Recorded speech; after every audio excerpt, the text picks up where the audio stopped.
So hey everybody, what's going on? Terry here as always. Hope you guys and gals are all doing well. So the coolest thing about me fixing my DJI wireless microphone kit here is that I can be in the other room right now, which I am, making a coffee, and you guys would have no idea unless I told you. And since everybody likes those dramatic walking on camera shots, I figured I would go ahead and do one. Why? Because your boy needs coffee today.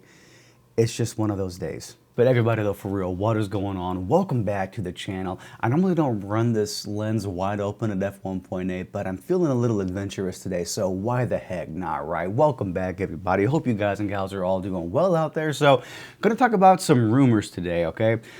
Some new rumors just leaked out apparently about the brand new Canon EOS R1, their latest flagship that should be releasing sometime this year to compete with Nikon and Sony, but of course, these are just rumors, so take all this here with a grain of salt, but got some pretty impressive specs.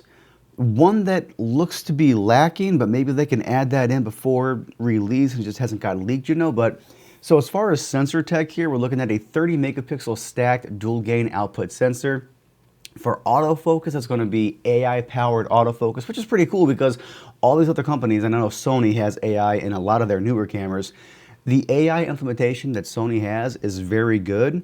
And from what I've seen, the cameras that have it, the autofocus, I mean, like, you know, Sony autofocus is already wonderful, but the fact that they went ahead and added AI to some of their cameras just makes it that much better. So the fact that more and more companies are including AI functionality, especially for their autofocus for subject detection, like, I don't remember which camera it is right now, but there's a camera out there that has AI autofocus that can recognize trains.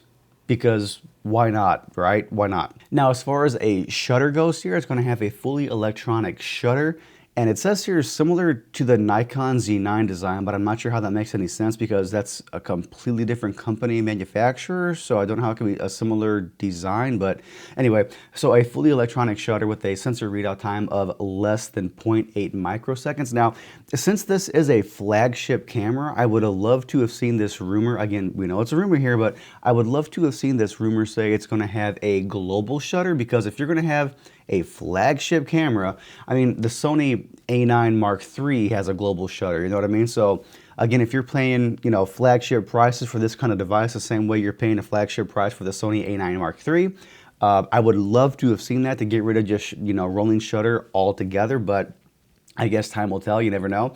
It's going to, again, AI-powered autofocus here. It's going to have various burst modes with speeds as fast as 240 frames per second for burst, which in my opinion, hey, if you're a sports photographer, you want to go ahead and get this here, right? Like, that's insane. Moving on here, it's also going to have pre-shooting capabilities for capturing fast actions, raw in-camera focus stacking, and it says right here, 6.7K raw video at up to 60 frames per second and 4.2K video at up to 120 frames per second. Now, that 120, if there's going to be a crop or anything, it doesn't say anything about that. So maybe, because I know for a lot of these flagship cameras or just cameras in general here these days, whenever you're talking about, you know, high speed 4K, there is a small crop, but again, flagship device, so maybe it won't have a crop, who knows. Now, I spoke a second ago about how I was a little disappointed that these, you know, purported rumors don't include a global shutter on this camera.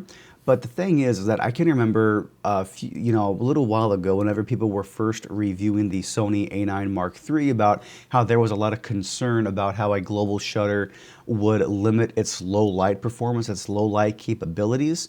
But as we all know, and from what the reviews have shown with different, you know, various news outlets out there, that even though that the A9 Mark III does in fact have a global shutter, its low light performance is up to par with basically every other Sony out there. So in other words, that makes it very, very, very good. Like, even in really high ISO situations, photos came out looking as clean as any other Sony camera in their lineup. So hey, if Sony can do it, why not Canon? But with all these rumors though going around, everybody, what do y'all think? I'm gonna pass a question on to you down there in the comments, okay? Sound off down below if you think this is gonna be a great camera. If you wanna see certain features, let me know what you would like to see. Or maybe this might be the very first Canon camera you ever owned, because you've always been, you know, working with Nikon or Sony in the past, and maybe this feature set from Canon just might be what you were looking for to maybe make that switch to give Canon a try. Again, do me a favor, y'all, sound off in the comments below, and I will catch you guys and gals next time.